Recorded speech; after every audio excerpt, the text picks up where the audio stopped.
Kristo among Ginoo.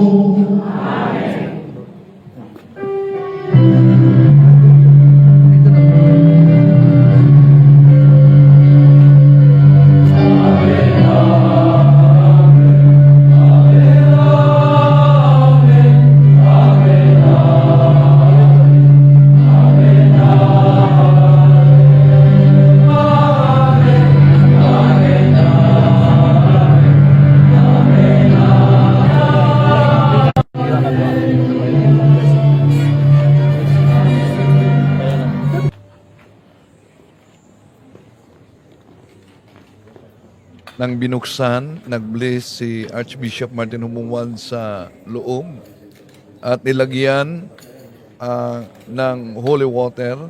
Itong lagayan ng holy water na umano'y dinuraan. Sa Gibenes, Misamis Occidental, kang itukod alang sa imong himaya. Panalangini, balaana, o santo sa kinimaong simbahan, ang kinatibukan, ining maong edipisyo. Pinautunta ang kining simbahan, mamahimo gayong balay, alang buhanan, o sa katinuod na panibalay sa imong matuugod na katawhan.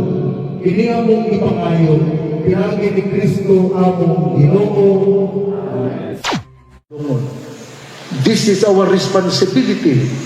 This is our task. This is our mission. As we pray, let us be vigilant that we need to preserve the holiness of this church. And the mission lies not only me and the priests. It is in your shoulder. You are the defenders of our faith. And for that, we expect you to do it in the name of the Lord. Yan, nanawagan si Archbishop Martin Humuan na idipinsa ang ating pananampalataya. Idipinsa ang ating pananampalataya. Pero si Christine Medalla nag-viral na vlogger at yung nag-video ay nanindigan hindi nila dinuraan ang holy water. Ito. Nag-video ra jud mi adto ma'am kanang kuan lang good content lang or So, ang kanilang pagpasok, nag-video sila for content. Hindi yung sinabi ng mga 70 Adventist vloggers na nag-video para magsimba. Nag-video sila for content. dili ra og kuan. Dili ka ako man nag-video adto di po O siya ang nag-video, courtesy sa brigada na nag-interview sa nag-video. po mag-video o giluwaan ba to niya. So, sabi niya, pero di malinaw dito ang kaniyang pahayag. Di ako nag-video kung giluwaan ba, dinuraan ba niya. Hindi daw umano siya nag-video kung ito'y dinuraan ba. Tapos ang pagkuan na mo ato is kato nga brown nga gikuan niya. Gignan katong gi-edit nga giluwaan daw. O, yung video na ayon sa kanya, may inedit daw na video na dinuraan daw. Sa akong voice gi-edit dito siya din. Kanyang buses. Inedit daw umano yon. Kato daw kato po nag-edit adto, pwede kasuhan na mo or Yung nag-edit sa naturang video, maaring sampahan daw nila ng kaso. i-trace na mo kaysa to din ang nag-share pod. O i-trace daw nila sino ito at lalo na ang nag-share sa naturang video. I-trace na mo kinsa kay grabe po na depressed kayo mamoy. So grabe talaga umano, na-depress umano sila. Yun sa inyong video, klaro gito nga wala ginuwa. Wala jud ma'am, promise kay ako. So sa video nila, malinaw daw umano, di daw umano dinuraan. Katolik po ko ma'am din kabalo Siya Katolik daw. ko unsay balaod sa simbahan. Marunong daw umano siya no, ang batas ng simbahan. Sigurado na marunong sa batas ng simbahan. Di tapos sayop jud na mo kay nag-video medyo So inamin niya na nagkamali sila dahil nag-video content sila sa loob ng simbahan. Kung mapansin ninyo, lumuluhod pero hindi doon sa luhuran kundi doon sa sahig mismo, no? Si Christine. Jomi, pero di ko mag-video o giluwaan jud to niya. Di So, di daw umano siya mag-video kung ito'y dinuraan talaga. ko So, mag-buon. ikaw yung video. Ako Friend din, ba no? mo ani niya, ma'am? Friend niya na kay kuan ka nang mo lagi ako itig video niya sa ko Siya ang taga-video ni Christine. kay Sa pagsugod sa iyong gitabangan content ako siya ba. creator, Tinulungan niya umano, kaya siya ay taga-video. ikaw yung partner. Kay siya na mag-isa ma'am din. Nampo siya diri minutes. Dahil siya lamang ang nag-iisa at nandito siya sa Jimenez. Iwan ko kung lumipat na ba, may nag-message na parang pumunta na daw umano sa Opol. So wala siya diri minutes. Ako yung tig video niya. So pag nandito siya sa Jimenez, siya ang taga-video umano. So, kaanang silingan na po mo, ma'am? Silingan na po ma'am. Silingan. Kapitbahay umano sila. So, ang imong awhag karon sa mga nagpa-sharing ni ini, labi na ikaw may nag-video, ikaw may owner ni ini nga video. Ang video nga imong gi-post jud, wala gitoy luwa mo na. Unsa may awhag nimo sa mga nagpa-upload ni Yung video talaga na in-upload nila umano ay hindi talaga umano yun, dinuduraan. Katon nag-first nga upload nga gi-edit nga kontingaw nga giluwaan daw. Yung unang nag-upload na inedit daw ang kanyang busis na dinuraan daw, Ditong mao. di yun umano yun, totoo. Then pwede po ka na mo i-trace o kinsa ka. So, maaring i-trace daw umano nila kung sino yon Pwede ka kasuhan. at maaari nilang sampahan ng kaso. Moto siya din. Tanan nga akong voice kuan jud ninyo nga usa jud to nga giluwaan ba or kuan. May nakita ako sa interview namin ni Christine, yung video original nila. Ang ang pahayag kasi batay sa narinig ng iba, giluwaan. Giluwaan, ibig sabihin dinuraan. Pero batay sa narinig ko sa video ni Christine, yung original, naigikuhaan. Yon. May kinuha. Ito siya ma'am. sa mga So, nanindigan talaga si Christine Medalla, hindi talaga ginawa nila yung pagdura. Di daw umano ginawa nila yan. Kuan ka nang na may video po Meron silang video. Original. akong gusto nga kuan paminawon po din akong side kay Na sana pakinggan ninyo ang aking side. depress ko wala po ko Na-depress siya. pasikat nga vlogger para lang Hindi siya nagpapasikat na vlogger. anak ko wala po ko nalipay nga naabot ko sa kuan sa National TV. So di siya natuwa umano at di siya masaya na umabot siya sa National TV. Wala jud kay ang akong vlog kanang it's more fun and wala jud ko na ko nga maka-hurt ko sa maski kinsa or maski sa simbahang Katoliko. Di niya layunin na saktan ang sino man kahit ang simbahang Katoliko. Ngayon, meron tayong busis ng masa diyan na pwede ninyong pindutin yes or no lang. Ang katanungan, naniniwala ba kayo sa sinabi ng nag-video at ng vlogger na hindi dinuraan ang holy water? Yes or no lang. Nangunguna dito ang no. Hindi sila naniniwala daw. Okay. So, ito ang solemning pagbukas kanina sa kapistahan ni San Roque sa simbahan ni San Juan Bautista sa Jimenez na naunang isinarado matapos yung piyesta ni St. John Marivianney, ang patron ng mga pare, na pumutok itong viral video. Nag-viral yung mga akusasyong dinuraan dahil may nakita talaga sa video na parang nagdura pero pinanindigan niya di umano dinuraan. So itong bahagi kanina, yung prosesyon ng mga sumasampalataya, mga kaparian at sa pagpanguna ni Archbishop Martin Humuan.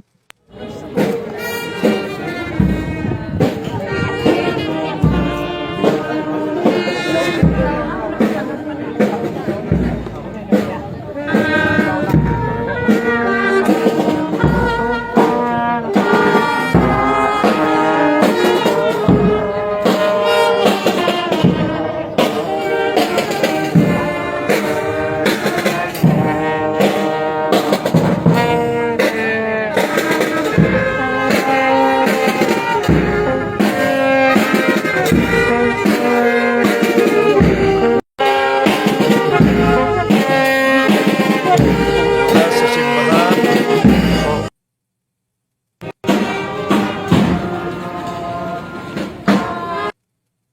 Alas 3 ito kanina mga kapatid.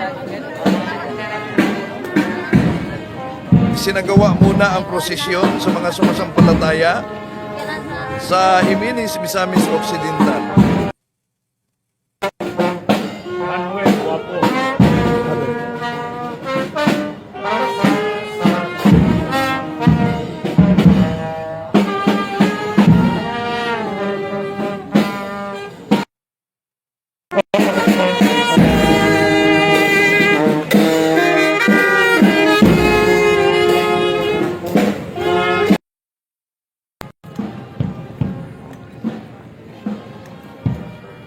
Ikot sa ilang bahagi sa naturang bayan at pabalik sa simbahan.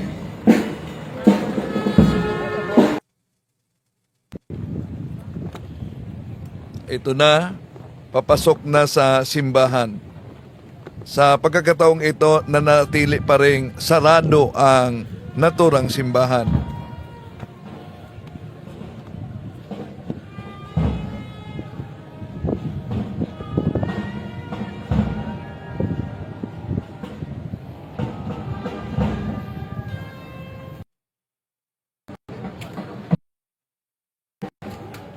Ang mga Knights of the Altar.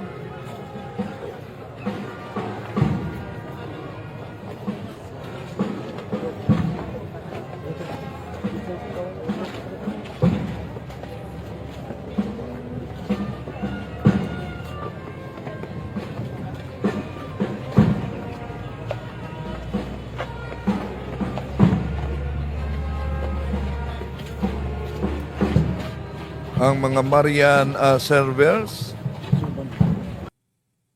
ang ating mga kaparian, Archbishop Martin Humuan, si Father Rolly Lagada, ang Parish Priest, Monsignor Boy Naron, Canon Lawyer, Vicar General,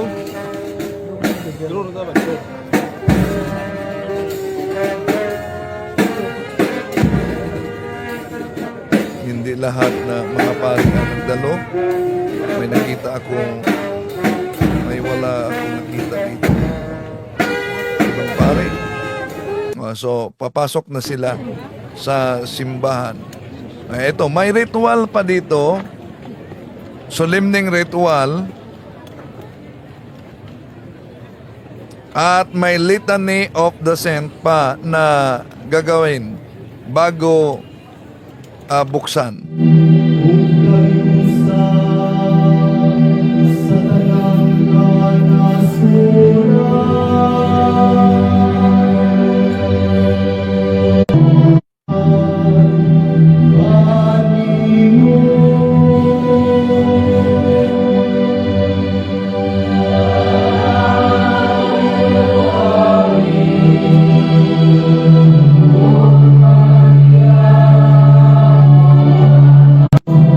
Cortesy sa Station DXDD. Panalangin o santo sa pinigimong simbahan.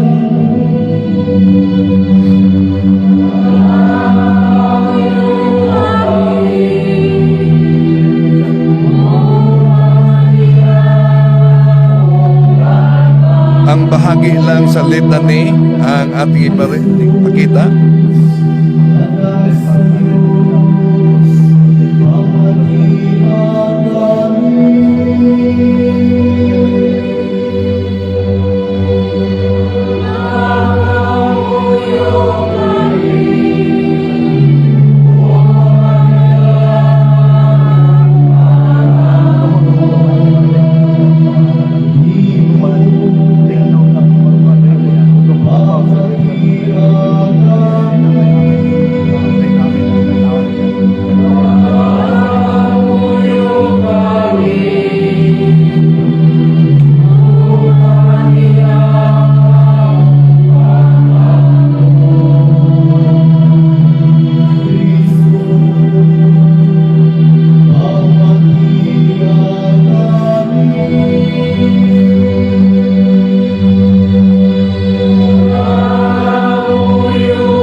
iyang pag-ampo o agaga kami sa among pagahimuon karon. Santusa, panalangini, ug buhata kining balaan. Buhata pag-usab nga balaan kining imong simbahan dinhi sa parokya ni San Juan Bautista dinhi sa Jimenez. Aron kami mahibaligya sa pagsimba o pagdayeg kanimo. Kini among gipangayo pinagi ni Kristo among Ginoo.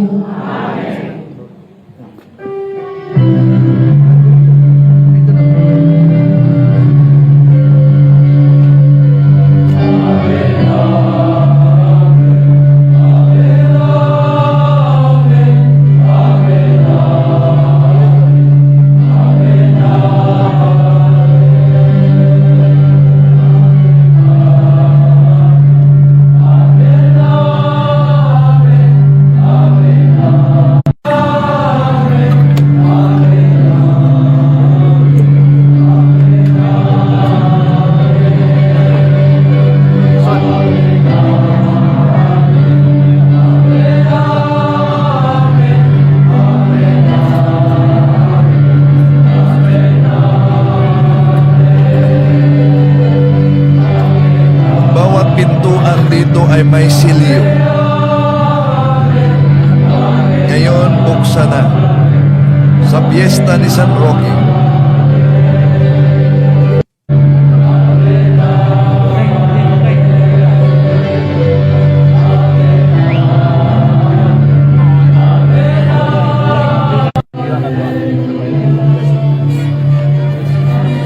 May ritual pa na gagawin dito.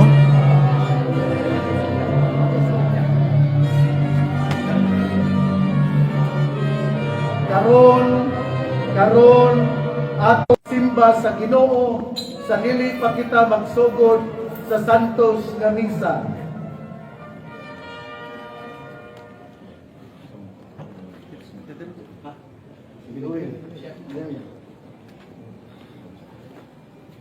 Pwede na nga manlimpyo ya atong wanon ang Holy water. Sabi ni Archbishop, maari nang umupo.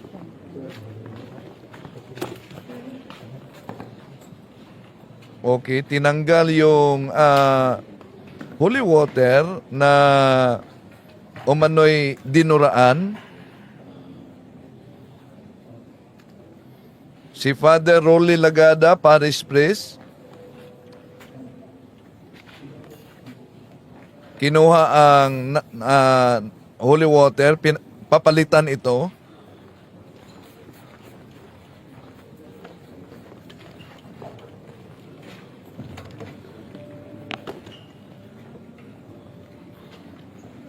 Ginoo kanabing gamanan, nagpasalamat kami kanimo sa grasya sa bunyag, dinhi sa tubig sa kinabuhi, among gisaulog ang bagong pagkatao, nga among nadawat pinagi ni Kristo. Pinagi sa balaang Espiritu, limpyuha ang among mga kasing-kasing o hunahuna.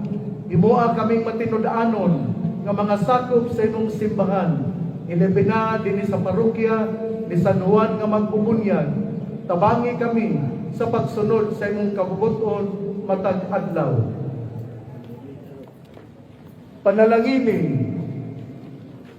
kining baptismal font, hinaut unta Ginoo. Hinaut unta Ginoo nga imong hatagan kinabuhi nga walay katapusan ngadto sa mga matuod ang muduol dinhi. Hinaut unta nga dili kini giayan o gagmanan tungod kay ang tanan nga gipanalanginan nahimo namang balaan. Sa pagbendisyon ng muliini, hinaon nga kami mutubo diha sa pagtuo, pagtagod o pag-amping sa imong mga hatag. Kini among ipangayo, pinagi ni Kristo among Ginoo.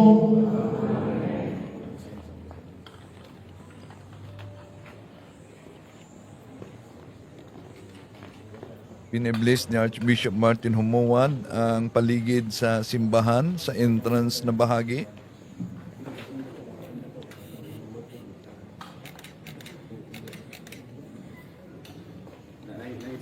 at nilagyan ng holy water.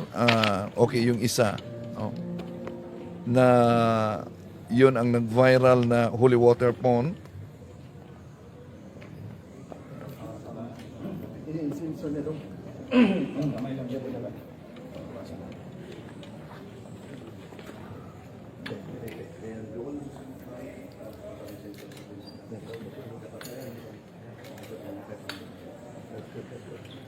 Yon ang tradisyon nating mga Katoliko pagpasok na lagyan ang ating kamay ng holy water at mag-antanda ng cross at sinasambit natin may the holy water and the precious blood of our Lord Jesus Christ forgive our sins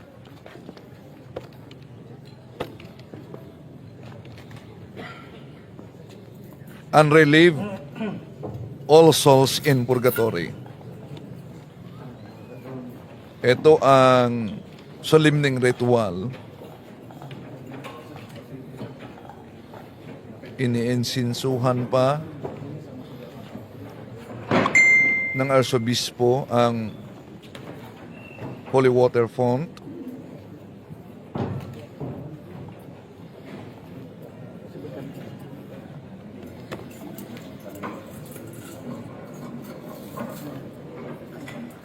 At i-bless ang buong simbahan ngayon.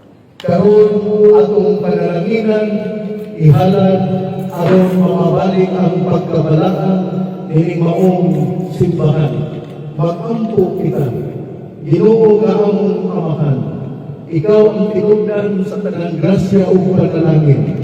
Nagkaihusa kami karon isip usa sa pagtuo at pag-ampo alang sa among simbahan dili sa parokya di sa buwan nga magbubunyan sa Jimenez Misamis Occidental kag itugod alang sa imong himaya. Panalangin, balaana o santo sa kining maong simbahan ang kinatibukan ining maong edipisyo. Hinautunta ang kining simbahan mamahimo na yung balay alang buhanan o sa katinuod na panibalay sa imong matuugod na katawhan. Kini among ipangayo, pinagi ni Kristo among Ginoo.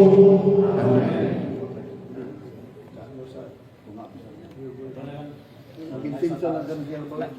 Ikay mo insinso nga po, musulod ako.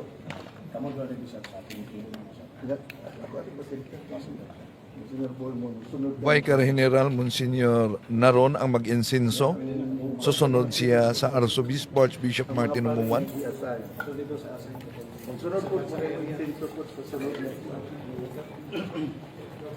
So nag-bless na si Archbishop Martin Umuwan sa buong simbahan na nauna na sarado sa loob ng 1 linggo.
Si Father Father Lani Sereno,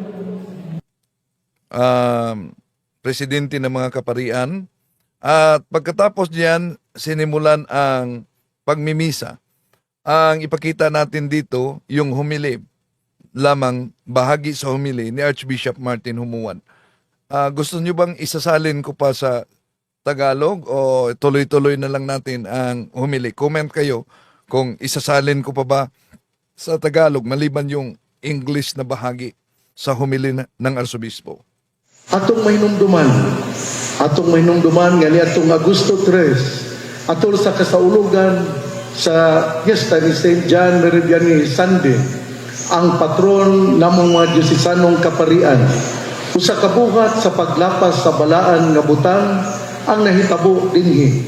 Usa ka babae nagpasipala sa So may comment dito, pakisalin daw umano sa Tagalog ayon kay MG Tumang, no? Sabi ni Archbishop Martin Humuan, maalala natin na noong kapistahan ni St. John Marie Vianney, patron ng mga kaparian, ay may isang babae na nilapastangan balaan nga butang, ang banal na bagay, holy water font. ang holy water font, Din atong giisip nga timaan sa atong bunyag na ating pinaniniwalaang simbolo sa ating binyag o kabalaan. at pagkabanal. Isipin yung amahan sa pagtuo ug Bilang inyong ama sa pananampalataya, nagunang magbalantay, ako mibati sa kasubo pagkasayo dining maong paglapas. Tungod niini kining maong simbahan ang atong espirituhanong Pinoy-anan temporaryong gisirhan ni tuloy-tuloy na lang natin ang kay Archbishop Martin. Ituloy na lang natin.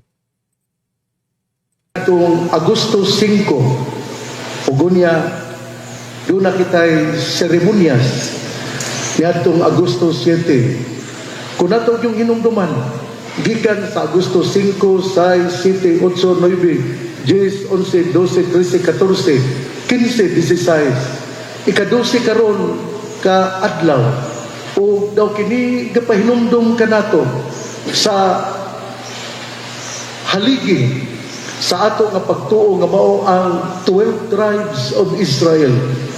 Kung nagpahinumdum usab kini kanato ang 12 ka adlaw sa 12 ka apostoles nga mao ang pundasyon usab sa atong pagtuo pinaagi sa pagtudlo sa atong Ginoo sa mao nga mga apostoles. Ang tanan nga atong adlaw gisuspenso dili lang aron pagsilot kaninyo kun dili aron inyong maamguhan nga kita isip usa ka simbahan dili bulag sa usa kun dili usa ka lawas ni Kristo ug usab aron paghatag og gibugaton nining maong pagpasipala nga mao'y nagdugig sa kabalaan nining maong butang dili kini angay natong palabyon ug tungod usab niini atong gitinguha ang pagsugod sa panahon sa pagbayad or the act of reparation. Ang katisismo sa atong simbahang Katoliko nagpahinumdum kanato ang pagkabalaan sa simbahan o sa kapag-ambit sa kabalaan ni Kristo. We participate the holiness of Jesus. Kung mahitabo ang pagpasipala, dili lang ang istruktura ang nasamdan, kundi ang lawas mismo ni Kristo, kita nga iyang simbahan. Sa akong pagkadawat sa inyong hiniusang sulat, petisyon, niadtong Agosto 11, Fiesta ni Santa Clara, pinaagi sa inyong padrikura, ako na malandong, uguban sa pag-ampo, nakigsusi ako kung anaa na ba ninyo ang espirituhanong kagutom o kauhaw nga maalim lamang sa nga kung pag-aablihan ang maong simbahan. Ug tuod man akong nasaksihan ang inyong mga pag-ampo o pagsakripisyo. Bisan ulan ang mga katawhan nagpundok ug nagampo. Akong nabati ang inyong kauhaw sa Ginoo sa matag pagtukaw nga inyong gihimo. Busa ako miabot sa desisyon nga akong pag-aablihan kining maong simbahan atol sa inyong pagtapos sa ikasiyam nga adlaw sa inyong paghalad sa mga pag-ampo diin nahinayon pagayod sa solemnidad sa pagsaka sa mahal nga Birhen Maria. Wala kini damha gani, wala kini tuyua o planuha. Para nako mauni ang mensahe sa Ginoo para kanato ngangay natong masabtan. Unta inyong maamguhan ang dakong parte ni Maria nga atong inahan sa pagbukas nining maong simbahan. Sa ako nang gisaysay ato sa siyam kaadlaw nga paghimo sa mga nobena o mga ritual sa pag-angkon sa atong mga kasaypanan.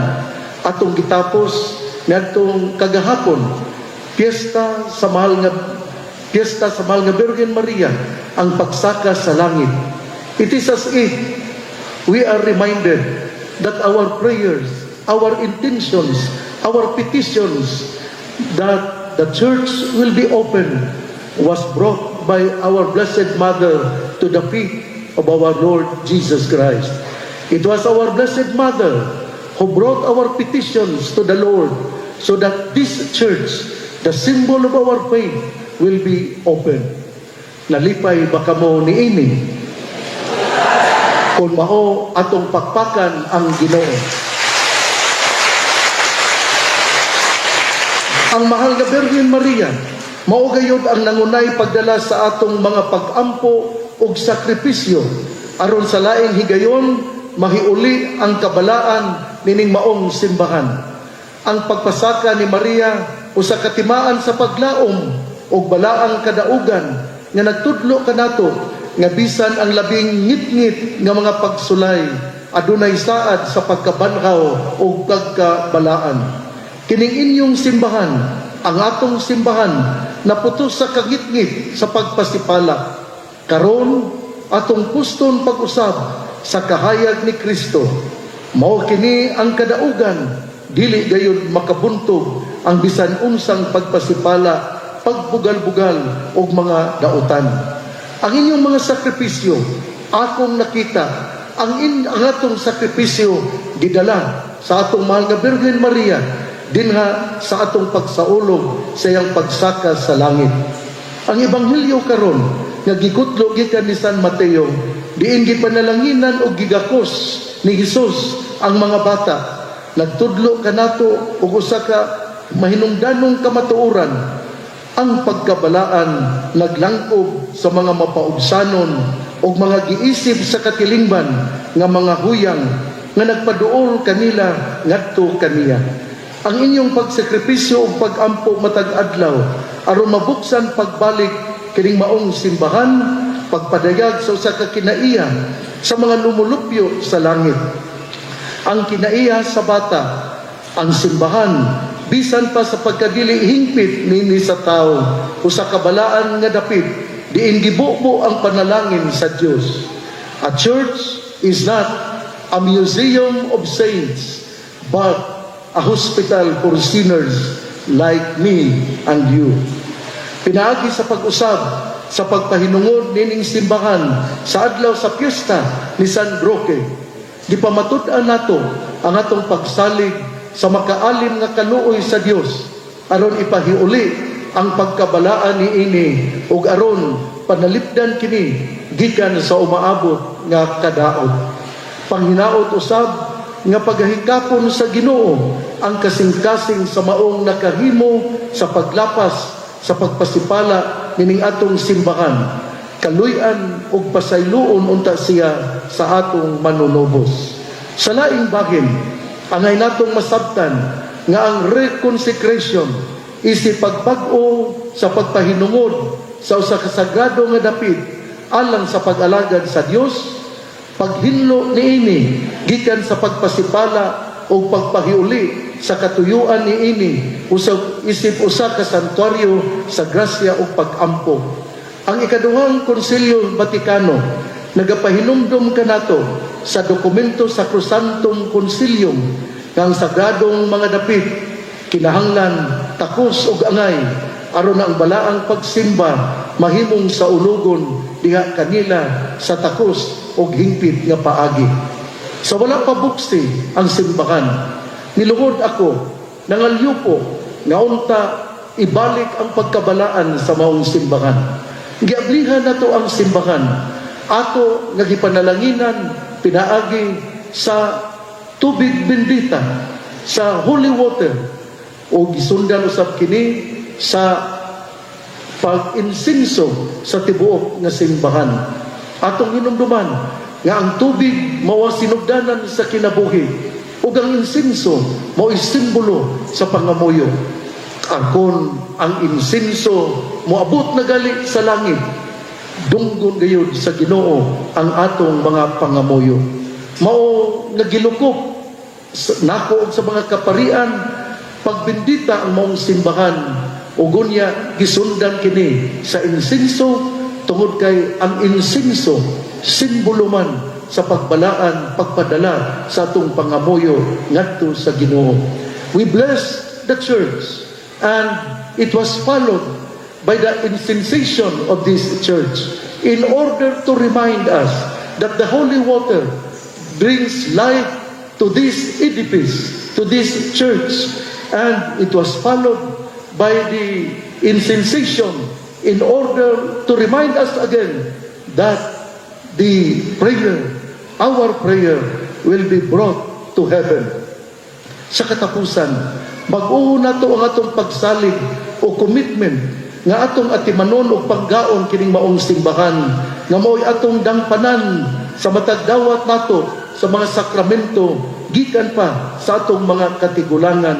Diin diri kita nabunyagan, nakadawat sa kapasayloan o ginaot sa kamatayon.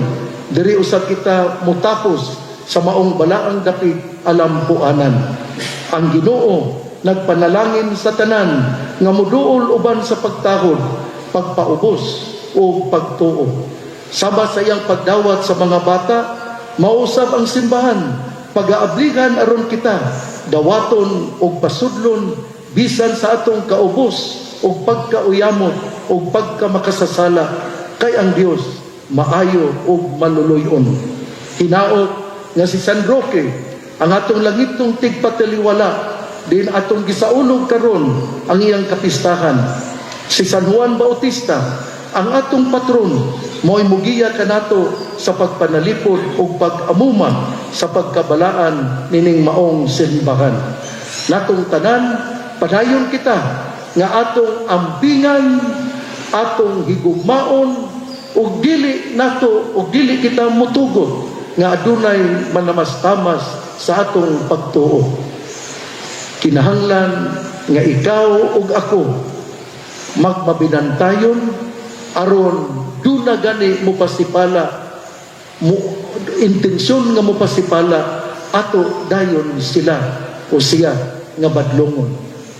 This is our responsibility. This is our task. This is our mission. As we pray, let us be vigilant that we need to preserve the holiness of this church. And the mission lies not only me and the priests. It is in your shoulder. You are the defenders of our faith. And for that, we expect you to do it in the name of the Lord. Salamat sa inyong pagtabang, salamat sa inyong pagkugi, salamat sa inyong pagpakita, sa inyong pagtuo, kay kini nakahupay gayon sa ato nga Ginoo, ug tungod niini kita panalanginan gayon niya. Daghan pang panalangin ang moabot sa ato nga parokya, sa ato nga kinabuhi, tungod kay kita mipakita man sa atong pagka-mapaubsanon, sa atong pagdawat, sa atong pagka-makasasala. Viva San Juan Bautista! Viva San Juan Bautista! Viva San Juan Bautista! Atong pakpakan ng Ginoo, ang mahal nga Birhen Maria, ang Birhen Sakuta, o ang atong patron, San Juan Bautista.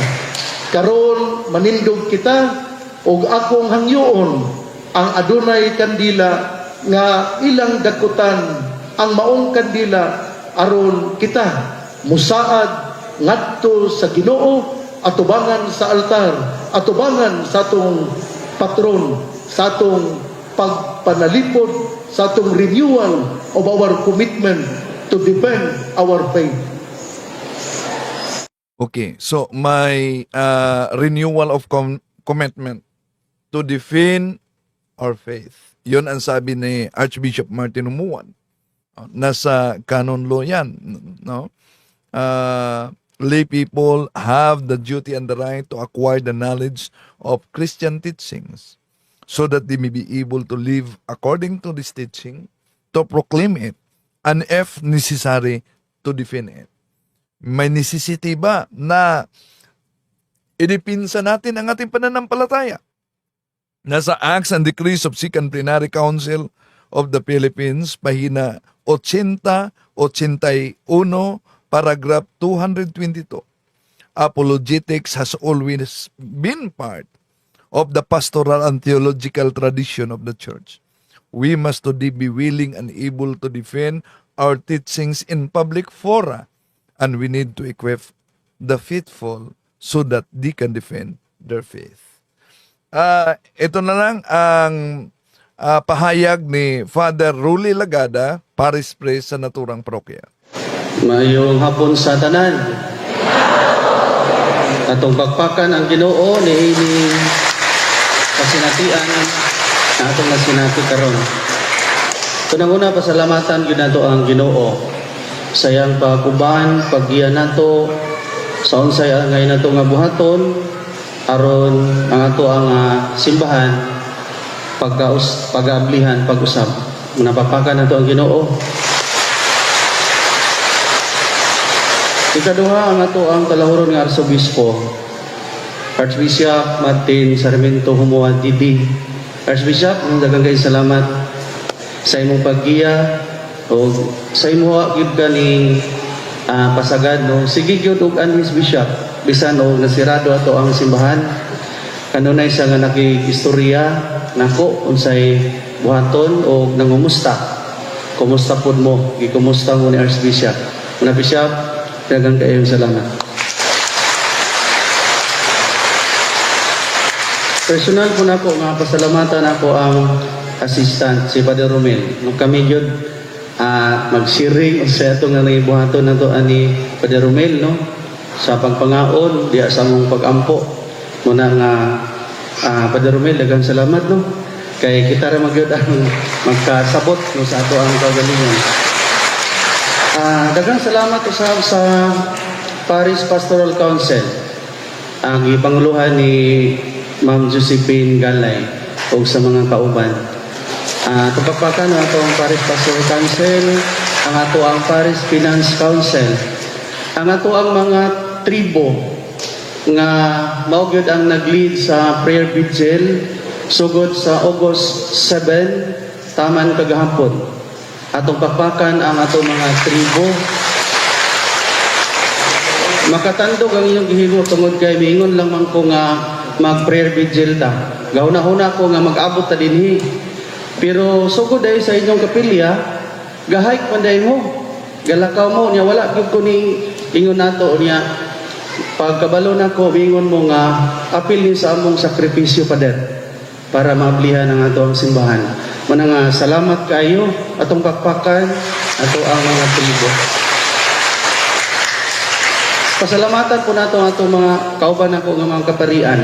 Kung gabantay mo niya atong pag-close. Yan higit sila. Ming saksi o nagampo.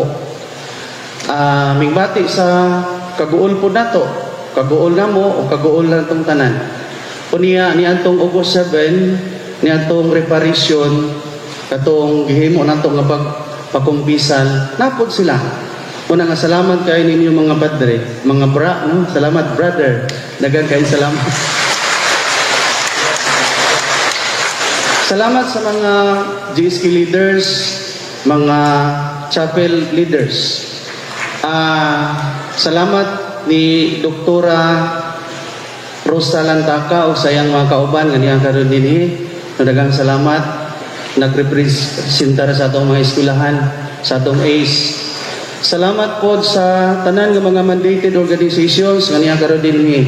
Di na lang kamo tagsa-tagsaon pero ang inyong presensya sa kadako kayo nga pagpadayag ninyo sa inyo hagayod nga hugot nga pagtuo ug sa inyong pagsuporta sa atong simbahan. tanan nga mga mandated organizations, daghang kayo salamat. Biya karon ang presidente po sa mga lay ministers sa Archdiocese sa Osami, si Bro Nanding Kali, kauban iyang mga kauban sa banda. Kung kabantay mo ganiha, dunay banda gikan to sa Lupisay na. Muna nga daghan kaayong salamat. Salamat po sa DXDD, si Manuel Ronquillo nga niya karon dinhi sugod pod pagsira dinhi pod siya. O niya ang tod pod atong reparation tanan no dinhi siya. Muna nga salamat sa DXDD sa inyong mga pag-cover aron makabalo pod ang tanan. Aron dili na ko interviewon tungod kay si Archbishop pa ng kanunay nga nag-istorya bahay ni ini nagtudlo nagpasabot. Muna nga salamat po sa DXDD sa paghimo niya. Basin kung doon ako'y nalimtan o pasaylo ako ninyo. Pero kinasing-kasing yun ako nga pasalamat ninyo. Puno yun ako kasing-kasing sa pagpasalamat. Uban ni Padre Romel, uban sa PPC, hanggang salamat. Sa mga individuals nga pagigon nga karon i-open, ang uban giingna namo nga mo paambit sa pagkaon ng uban ming volunteer. Pader, doon namin ipaambit para ni Archbishop o para sa mga kaparian. Muna nga, salamat yung kain ninyo. Sa LGO, ipanguluhan ni Mayor Jojo Chong, salamat po kayo sa mga konsyalis kung dinhi. Si Mayor, i-invitar na to, pero wala pa siya kauli pa sa Manila. Pero kabalo siya nga nag-open ta karon. Gani, kapadala siya o litson, no, para ambitan ko sa to ang mga kaparian. Muna daghang salamat no sa tanan nganing paambit. Daghan gyud kayong salamat ang Dios. Mao'y manalangin kaninyo ang Dios, mao'y nakakita og mubalos kaninyo atong pagpakan pag-usap ang Ginoo. Si Father Rolly Lagada, ang parish priest sa naturang parokya, mga kapatid. No, so bukas Sunday magmisa na. At bukas na rin ang iba't ibang kapilya dahil pati kapilya, no? Mga kapilya sa iba't ibang barangay ay nakasarado din kasabay sa pagsarado sa naturang parokya. Pero ngayon, bukas na. So sa pagkakataong ito, pasok na tayo sa punto por punto, mga kapatid, no? Para sa mga katanungan na may kaugnayan sa ating pananampalataya. Okay? So, pasok na muna tayo ngayon sa punto por punto. Okay. Wala namang alam, meron namang habak. Di anong mangyayari? Wala talaga kayong mapupulot na mga aral, kundi yung mga lang, yung kindergarten catechism. Kasi kalimitan talaga ng mga katekista, wag talagang magalit, kindergarten catechism lang binibigay. Kalimitan talaga nila, mismo yung mga katekistang iba, merong habak. Ang dami na naming kaso na merong mga habak. Kahit na dito sa Mindanao, ang dami talaga, no? Katekista, ang daming mga pulselas ng mga galing sanitibo, delikado yan. So, pati sila kailangan i-catechize. No, mag-ano po tayo, no, makinig tayo sa catechism sa simbahan, or for example sa punto por punto, or punta kayo ng Office of Exorcism sa Bohol para for i-record ninyo, or nandyan naman sa YouTube yung mga catechism natin o sa Facebook. So, i-ano po natin, i-download natin, tapos iparinig sa lahat ng mga teacher. So, kung kulang, no, hindi nila alam kung anong gagawin kasi kalimitan ng binabanggit doon. Yung how the devils attack, yung sacramentals, yung sacramento, yung sacraments of healing, yung ang dami pa at at dami pang iba na mga catechism. So, kung papaano mag-deliverance, so kung kailangan ninyo talaga ng proper way, tawagin po ninyo yung mga deliverance minister or exorcist sa malapit na lugar ninyo.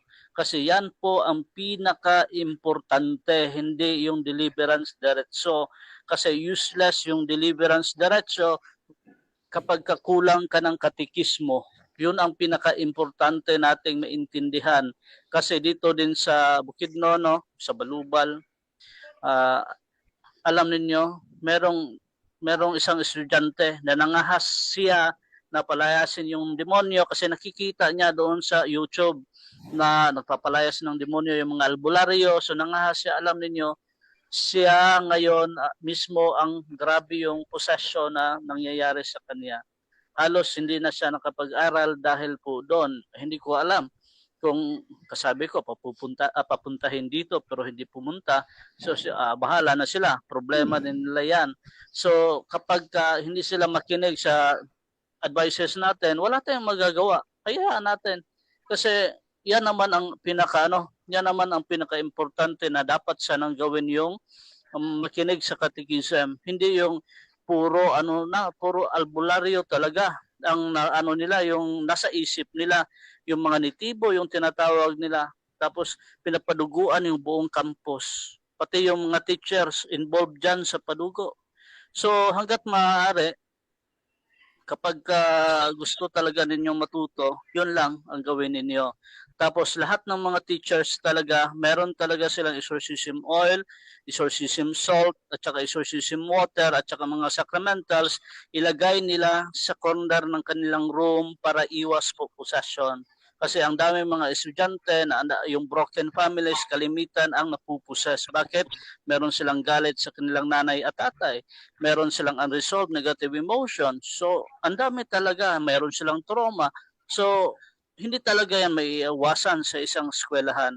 So dapat na mag-ingat po tayo sa mga okultismo na nangyayari sa mga paaralan kasi kahit na i-deliverance natin yung paaralan, pagka mayroon namang mga estudyante na gumagawa ng mga kalaswaan dyan sa eskwelahan, babalik at babalik pa rin ang infestation. Bakit? Kasi ang nagdadala ng infestation yun mismo na tao, yung tinatawag natin personal infestation. So nabibreak po yan. So imbis na imbis na yung nasa Biblia, nasaan nga yun bro, na mababasa bro, kapag lumabas yung demonyo, magdadala pa yan ng mas malakas pa sa kanila. Saan yan bro? Pag lumabas ang demonyo, mas malakas pa sa kanila? Yung pagka lumabas yung demonyo, masamang espiritu, pagka wala silang matirhan na iba, babalik sila at magdadala po na mas masama pa sa kanila. Yes, bro. nasa Matthew 12, 43, 45. Matthew 12. Matthew ba yun or Luke? Try natin ang Matthew 12, 43, 45. Wait lang ha. Baka ito yung hinahanap mo, Brother Romer. Yan. No? Sahin natin mga kapatid. Sabi dito, kapag ang masamang espiritu ay lumabas mula sa isang tao, siya ay gumagala sa mga lupaing tigang upang maghanap ng mapagpahingahan. Kung wala itong matagpuan, ay sinasabi sa sarili, babalik ako sa tahanang aking pinanggalingan. Pagbalik niya at makita itong walang laman, malinis at maayos, aalis muna siya at magsasama pa ng 7 espiritong mas masama pa kaysa sa kanya at papasok sila at maninirahan doon. Dahil dito, ang kanyang magiging kalagayan ay mas masama pa kaysa dati. Ganyan ang mangyayari sa masasamang lahing ito. So yung sinabi na pagka nakikita niya na walang laman tapos malinis, ang ibig po niyan sabihin na once na hinubad mo si Kristo sa buhay mo dahil sa mortal sin, malinis yan sa kanila. Ibig sabihin na grabe yung mortal sin, grabe yung kasamaan. Kasi pala yung empty spaces, yung sinabi dyan sa sa prayer ni Padre Sikia na fill all the empty spaces left by the evil spirits. Yung empty spaces pala, yun yung tahanan ng Diyos sa buhay natin. Kapag nagkasala tayo ng mortal sin, hinuhubad natin yan. So, ang empty spaces na yan, ang sinong mananahan dyan, yung mga demonyo. Kaya nga, kapag nakita ng demonyo na yung yung naging empty na yan, dahil tinanggal mo ang Diyos sa buhay mo, doon sila mananahan. Kaya nga, delikado yung mortal sin. Kasi automatic pala sila papasok doon sa empty spaces na yun at sila mismo magdadala pa sila ng ibang masasama pa nila. Kaya nga, merong mga ranking yung demonyo. Merong mas masama pa sa kanila, meron pang pinakamasama sa kanila, by ranking yan. Kaya nga, yung personal infestations, delikado yan.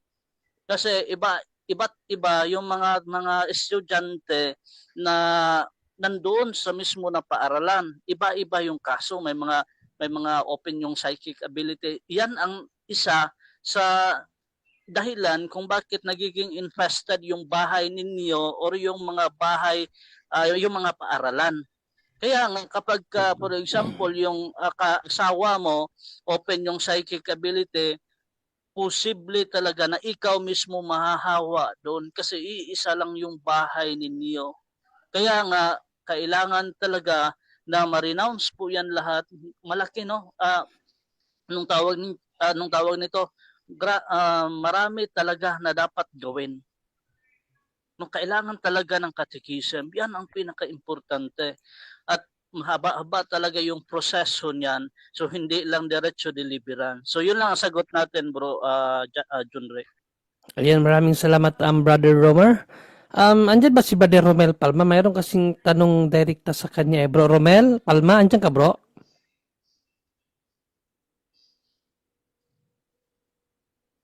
Wala, no? So, kay Brother Ano po yan, bro? Ano po yan? ayun, si Brother Romer. Good evening, bro Romel. Mayroon kasing tanong dito na nakahiligay nun, bro, at direkta sa iyo yung tanong.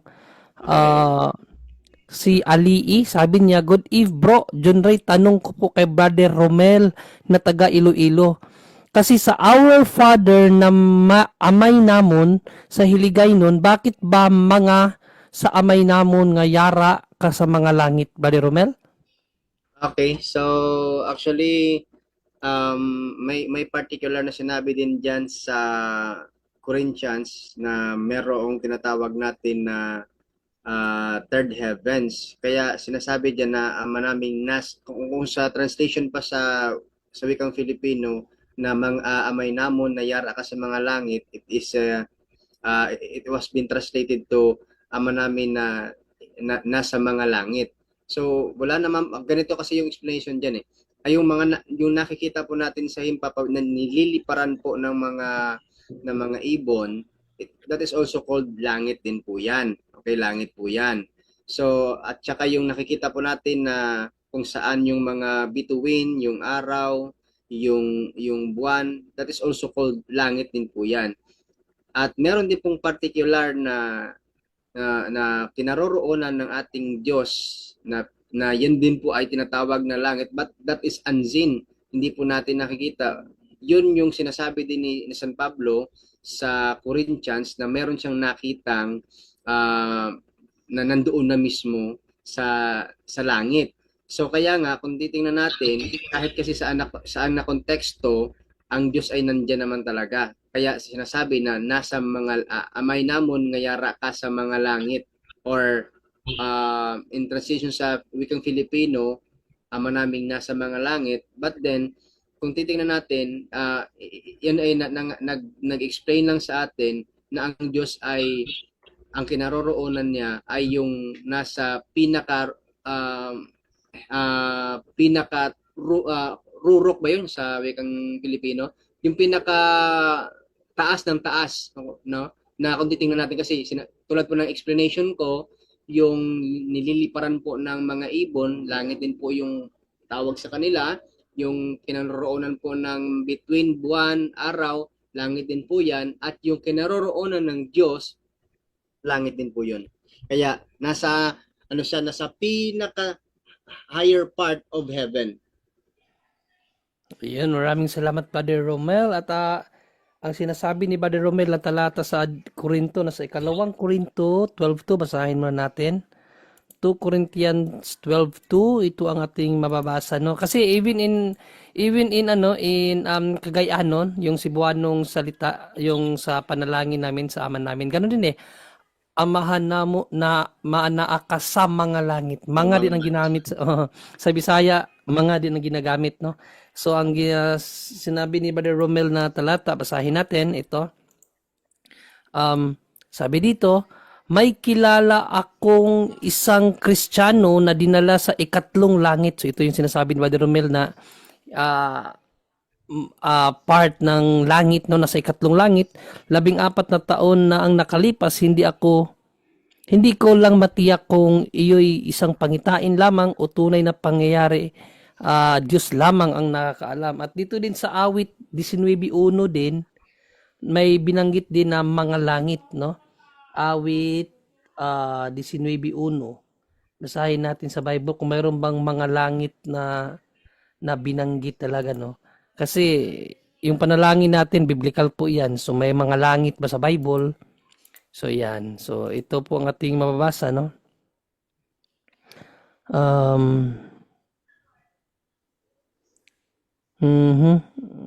Wait hinahanap ko yung yung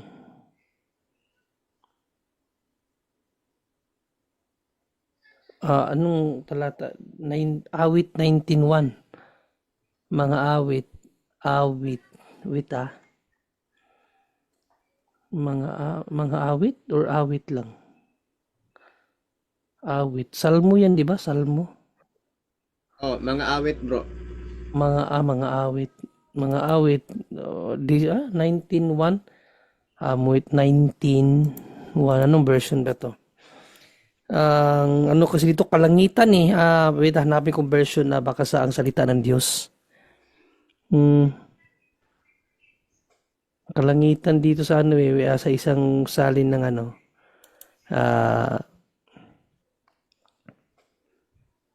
anong version ba to? Baka sa TLB siguro. Para makita lang natin yung biblical na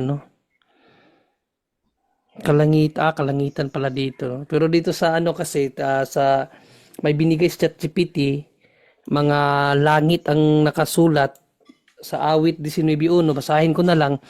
Ang mga langit ito, hindi ko lang alam kung ano version to. Sabi dito, ang mga langit ay nagsasaysay ng kaluwalhatian ng Diyos at ipinapapahayag ng kalawakan ang gawa ng kanyang mga kamay. So mga langit talaga nagsasabi ang Bible about mga langit. So even in Bisaya, ganyan din amana mo nasa mga langit. Actually, tanong ko rin yan dati, bakit mga langit? Marami pala mga langit. Pero well explained naman ni Brother Romel na mayroon kasi tinatawag atmospheric heaven, celestial heaven, at yung basta tatlo yon yung binanggit ni Brother Romel kagaya puro langit yon, mga kapatid, no?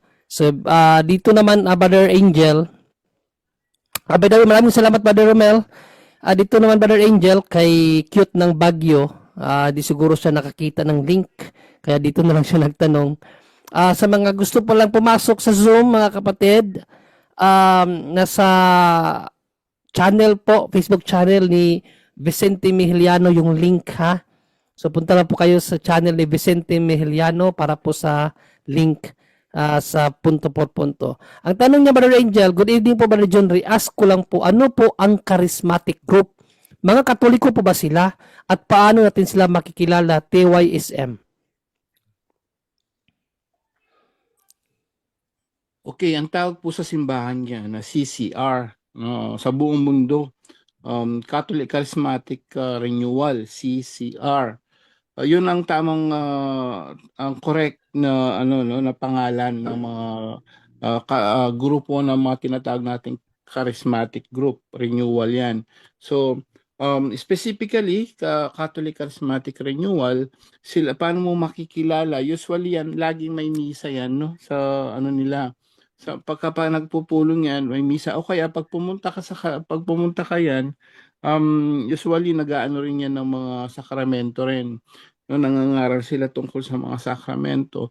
At paano makikilala? Itanong nyo, halimbawa may pumunta sa inyo, usually yan laging may mga pumupunta sa mga Catholic house, tapos nagbibigay ng mga Mama Mary, kung ano man yung nila, like a Legion.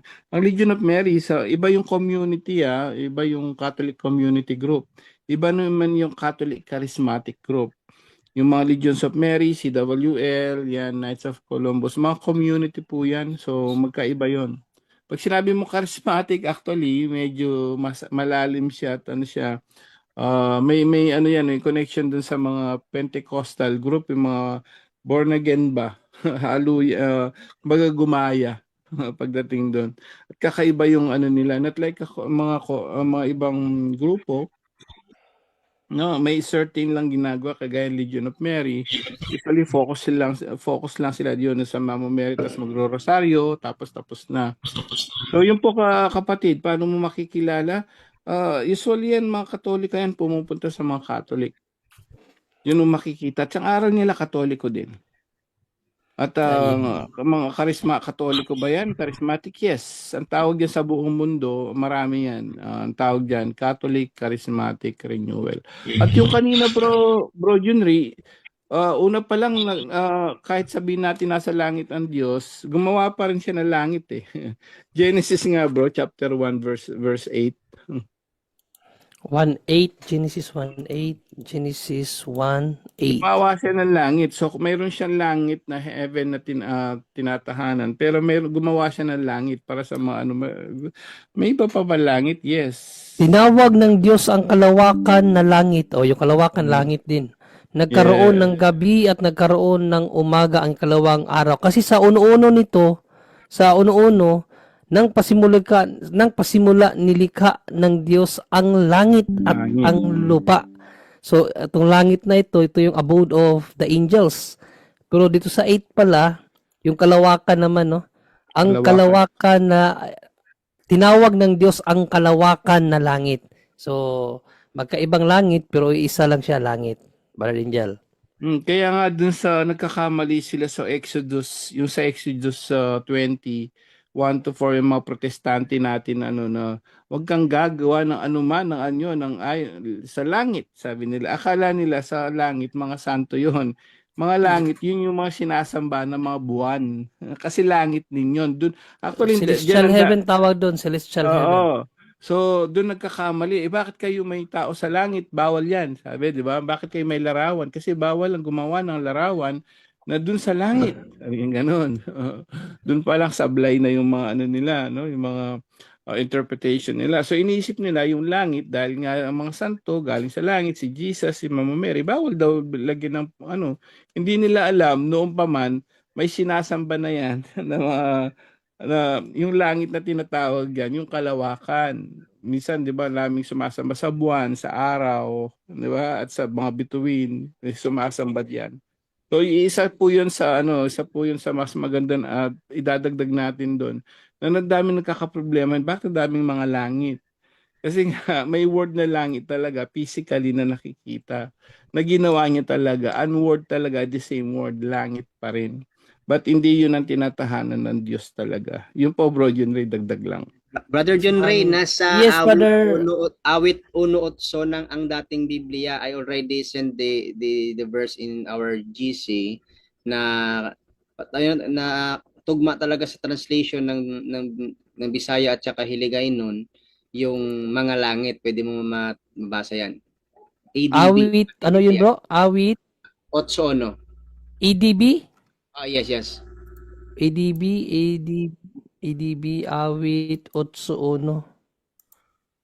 8:1 ito basahin natin mga kapatid, ito. O Panginoon, aming Panginoon, pagkarilang ng iyong pangalan sa buong lupa na siyang naglagay ng inyong kaluwalhatian sa mga langit. Ayun, mga langit.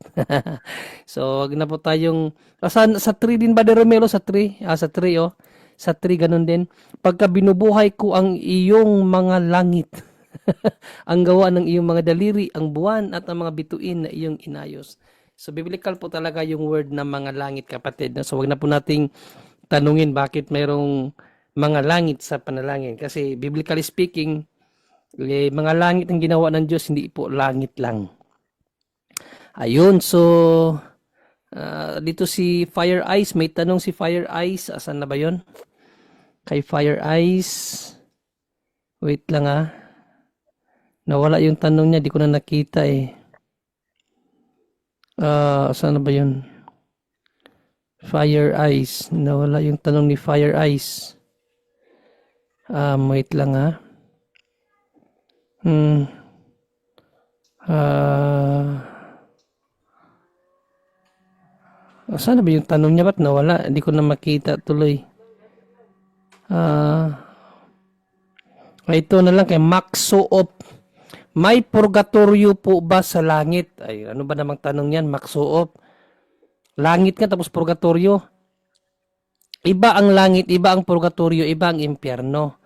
Kapatid na Max Suop, ang purgatory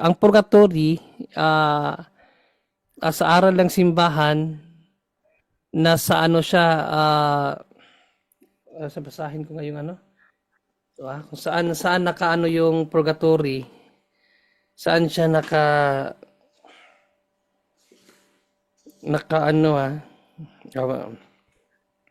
ito basahin ko, explanation of the fifth article. Sabi do, hell is the lowest and deepest place in the whole world, that is the center. Additionally, in many places, scripture opposes heaven to hell, as if it were the highest place to the lowest place. Moreover, in that abyss of the earth, there are 4 distinct caverns, no? 4 distinct caverns sa earth, or 4 great receptacles. One of the dumb, which is the deepest. Ito yung pinaka-impyerno. Thus, it is fitting that the proud devils and the men that followed them are in the lowest and deepest place that can be found. In the second cavern, which is a little higher, are those souls who receive the punishment of purgatory. So, ang pinaka-ilalim yun ang pinaka-hell.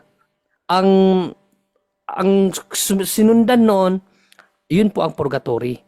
So, magka-ano po yan, ano lamang po yan, cavern nga kung sabagan, naka-division, no? Ang pangatlo naman yung tinatawag na Abraham's bosom, kapatid na ano. So wala sa langit ang purgatory. Hell nga ang tawag niyan eh. No? Ano din siya? Hell din siya. So yung may tanong kanina si Fire Eyes, wait lang nawala yung tanong niya, di ko na nakita eh, biglang nawala eh. Hanapin ko lang saglit Fire Eyes, nawala yung may tanong siya eh. Ito bro, sabi niya rito, bawal ba ipahawak sa patay ang rosaryo? Yun, Brother Angel. Sige, sagutin mo, Brother Angel. Hanggang kanyang libing. Bakit, yung tataka naman ako, ba't ipapahawak, no? Although hindi natin alam, ang mga santo, mayroon din mga rosaryan, di ba, yung mga santo papa natin. So, si Brother Wendell nandyan eh, chance natin. Bro Wendell, Brother Wendell. Pako-host mo nga bro, Mejiliano. Okay, good evening, Brother Wendell. Pako-host na po. Pabati natin si Brother Wendell at pasagot natin. Brother Wendell, good evening, bro.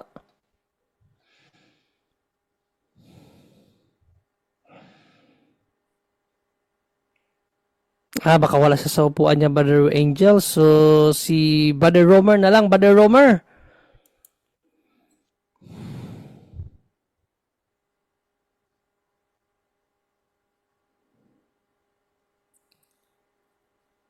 Bro Romer?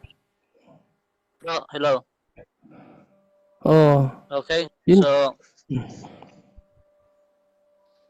So bawal ba 'yon, bro? Bawal ba pahawakan ng rosary yung patay? So ano yung pinakatangan, Brother Angel? Di ko kasi nakita na eh. Wait, tingnan ko dito uli para Ano mo lang, bahalos bandang huli na 'yon, ano mo lang ng konti. Akyat lang ng konti, no? Fire Eyes. Ayun, Fire Eyes. Good evening. Ay, hindi pa ito. Fire. Dito sa Catholic answer natin, okay lang daw eh. Catholics may be buried with the rosary. So, ayon sa simbahan, turo ng simbahan. Yun na lang bro, no? Kasi dalawang aspeto yan eh. Sa mga nagpa-practice ng superstitious belief, yung occultism. Bawal yan. Kalimitan, walang problema. Kapag kayong mga patay naman, grabe yung dasal. Nagdadasal talaga, tapos namuhay talaga sa pagiging isang Katoliko, walang problema yan sa paghawak ng rosary kapag ka nasa kabaong o mga cross nung Franciscan kami, yung mga prior na namamatay, yung mga rule kasama na yon na nasa kamay nila at saka yung crucifix at saka yung rosary.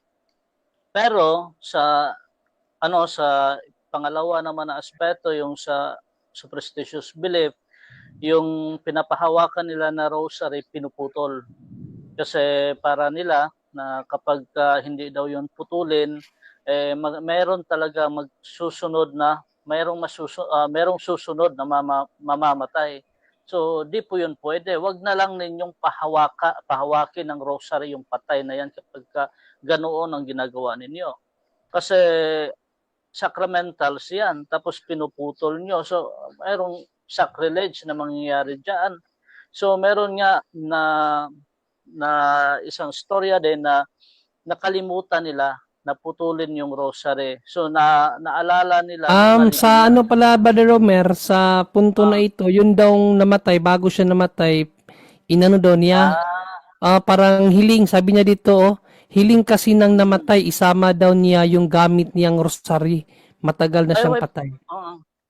Walang problema yun, bro. Pagka hiniling niya na hahawak siya ng rosary, walang problema doon. Pero yung mga iba na sa mga iba din na hindi pa nakakaalam na baka putulin. So kapag empower naman yung pamilya, wag talaga na ipaputol yon na rosary na yon. Kasi yun talaga ang paniniwala ng mga matatanda na kapag merong rosary, baka merong susunod na mamamatay kaya puputulin. So yun po ang iwasan. Tsaka meron nga na istorya yung sabi ko kanina na nakalimutan nila na putulin yung rosary, hinukay nila ulit. No, hinukay nila ulit at pinutol yung rosaryo. So wag po 'yon na practice na 'yon kasi delikado po 'yan. So, yun bro, yun lang ang sagot natin. Ayan, maraming salamat, Brother Romer. At may tanong din dito si Rams GYT. Ask lang po about sa grupo or samahan, halimbawa cooperative. Kung inactive ka na, magkakasala po ba? At kung pwede, aalis na lang sa samahan kung magkakasala man lang para iwas kasalanan, Brother Angel? Anong grupo yung sa co-op? Ganun? Co-op. Kung inactive ka na daw, magkakasala daw po ba? Okay, ang kasalanan kasi paalala po sa lahat, no? Ang kasalanan ay paglabag sa kautusan, lalo na kautusan ng Diyos at nasimbahan. Ngayon, yung co-op mo, umalis ka na, hindi mo na wala tayong makikitang kasalanan doon, kapatid, kung hindi ka naging active doon. Ang pwedeng kang karoon ng doon, yung kasalanan, halimbawa, nasa active ka sa church, isa kang lay minister o isa kang lector commentator, active ka sa community, tapos umalis ka dahil lang doon sa kamunduhan at hindi ka na nag-serve, no? Tapos hindi ka na nakapagsimba. Yun ang doon, yun ang maging kasalanan, kapatid. Pero yung co-op na yan, mga grupo ng mga yan, di ba? Minsan sa mga work lang naman yan. Wala tayong nakikitang kasalanan doon, kapatid, kasi wala naman batas ng simbahan na okay pag umalis ka sa ganitong grupo, grupo. Lalo na kung may nakikita kang hindi maganda or talagang wala ka ng time. Wala tayong nakikitang kasalanan, bro, doon. Basta paalala sa lahat, no? Yung kasalanan kasi paglabag sa kautusan ng Diyos. Hindi yung lahat na lang, yung iba kasi na nag-iisip na lahat kasalanan. No, ang kasalanan paglabag sa batas ng utos ng Diyos. Kaya nga sin. No, so paglabag sa utos ng Diyos. Pero yung mga grupo-grupong ganyan, depende sa yun kung wala ka naman unless yun nga sinasabi natin tungkol sa pagsaserve mo yan at umalis ka at ayun nga bumalik ka sa kamunduhan, biblically bawal yan. Sabi nga ni Apostol Pablo, di ba, yung ibang mga kasapi umalis na, napunta sila sa kamunduhan. Sabi nga, may kumakaral-kal, bro Junri. Kaya nga, kanina pa yan, hindi ko alam kung kay Brother kay Brother Vicente, yung niya, yung live niya yata nag-i-echo, Bro Vicente? Yun, nawala. Mm. Yun, ayan. So, yun po kapatid, kung wala naman, basta't wala tayong makikitang paglabag sa kautusan na simbahan tungkol dyan, wala nang pong problema. Ang problema natin dyan, magkakasala tayo kung yung mga institusyon na sinalihan nyo, yun yung mga nagpapa 5-6, so kung yung mga nagpapatubo o mga illegal, sumasali tayo doon, yun ang kasalanan.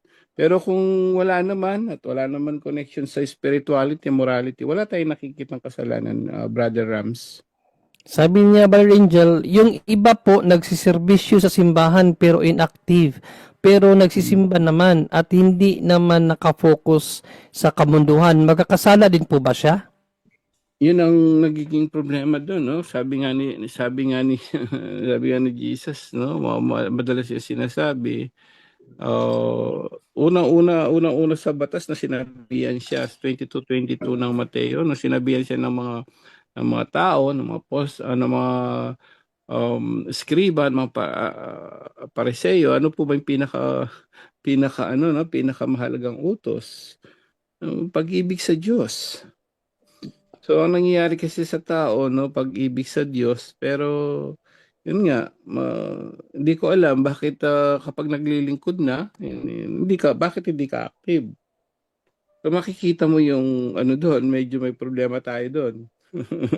Ang dami kayang ganyan, pasulpot-sulpot. Kahit kami no, lay minister, may lay minister kung kailan lang niya gusto. So, doon pa lang doon sa bata, may batas doon. May batas ang simbahan doon. Gawin mo ko number 1. At kahit nga sinabi rin niya, di ba, na ang sino man nagmamahal ng higit sa akin, higit sa kanyang kapatid, asawa, lahat. Kahit nga sa asawa mo, number 1 dapat si Lord. Kung hindi ka magiging active, ang tanong doon, number 1 ba si Lord sa'yo?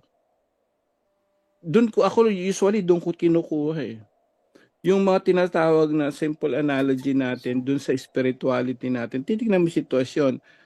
Sa ganun ba sitwasyon, nagiging number 1 ba sa kanya si Lord? Kasi doon ko kagad titignan ano ba yung mahalaga? Kung hindi ka active, that means hindi ka, yung pa naman yung pinaka-utos. Bro Junri, malinaw yon, sabi ni Yahweh John. Balik tayo, Malakias 3, bro.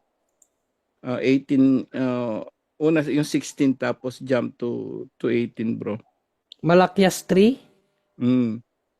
Malakias. Yan, pwede yung may paglabag dyan. 3? 16 muna, bro. 16. Sige. Okay, so ito ating mapapasa mga kapatid. Pagkatapos, saong may paggalang kay Yahweh, pinakinggan niyang mabuti, kaya ipinatala niya sa isang aklat ang mga pangalan ng mga gumagalang sa kanya. Pause tayo, bro, dyan. Balik natin, no? So, konting paliwanag. Tingnan mo, nag-usap-usap pa. Actually, yung before dyan, yung mga ayaw na maglingkod sa Diyos. Ayaw, dahil daw pinagpapala. May takot kay Yahweh. Sino ba yung may takot na yan? Alam mo, ang ganda niyan nakatala na ang aklat sa langit. Sino ba yung mga yan? Unay na, natin sa 17. Nakatala kaya sa langit yan? Yung mga gumagalang sa kanya. Nakatala na sa langit, 17 muna. Magiging akin sila, sabi ni Yahweh, na makapangyarihan sa lahat. Sa araw na ako'y kumilos, itatangi ko sila bilang sariling akin. Sariling akin, imagine. Ililigtas ko sila tulad ng pagliligtas ng isang ama sa anak na naglilingkod sa kanya. Sino yan? 18. Sa 18. Muli ninyong makikita ang pagkakaiba ng mabuti at ng masama. Ng taong naglilingkod sa Diyos at ng hindi naglilingkod sa Kanya. Kung hindi siya active, paano yun, kapatid? Yung mga nakatala sa langit nga, naglilingkod Hindi siya nagsiserve na tunay, di ba? Sa lahat na nakikinig ngayon, gaano ba kalaga maglingkod? Kasi mga tao ngayon naglilingkod para sa anak, sarili, anak. Wala sa Diyos. Sabi niya, naglilingkod sa Diyos. Nakatala sa langit. Kahit sabihin na natin na lahat ng mga naging professional yan. No? Lahat yan, lahat ng na-achieve mo lahat dito sa mundo, lahat ng mga anak mo, napagtapos, big time, mayayaman. Anong silbing yan kung hindi ka naglilingkod sa Diyos? Malinaw po yan, no? Kaya nga yung si San Roque tsaka si St. Francis, mga mayayaman na talagang bumaba sila, naglingkod sa tao, sa Diyos at sa tao. Eh kung hindi siya active, Brother Rams, hindi siya naglilingkod noon. Parang ano lang no? Kung kailan niya gusto. Hindi number one si Lord sa kanya. Doon may paglabag doon. Bro Jindre? Yes, Brother Angel, maraming salamat. At dito may tanong si Nes Banal. Ano ang ibig sabihin ng John 3:17 and 18? John 3:17 and 18. Okay, basahin muna natin. John 3:17 and 18. Isinugo ng Diyos ang kanyang anak, hindi upang hatulan ng parusa ang sanlibutan, kundi upang iligtas ito sa pamamagitan niya. Hindi hinahatulan ng parusa ang sumasampalataya sa anak, ngunit hinatulan na ang hindi sumasampalataya, sapagkat hindi siya sumasampalataya sa kaisa-isang anak ng Diyos. Well, ang ibig sabihin niyang kapatid, ipinahayag dyan ng ating Panginoon sa Kristo ano talaga ang kalooban ng Ama. Bakit siya naparito?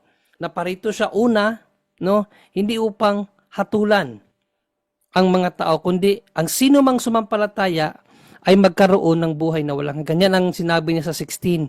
Kung umpisahan mo yun sa 16, for God so loved the world that He gave His only begotten Son, that whosoever believe in Him will never perish but have eternal. Ang plano ng Diyos sa pagpaparito ng kanyang anak. Bigyan ng buhay na walang hanggan ang sino mang sumampalataya. Ngunit ang ayaw yun. Doon ang kaniyang hindi pagpapanam ano sa tao na yon yung hindi niya pagpapanampalataya, yun ang nagiging hukom sa kanya, makatikim ng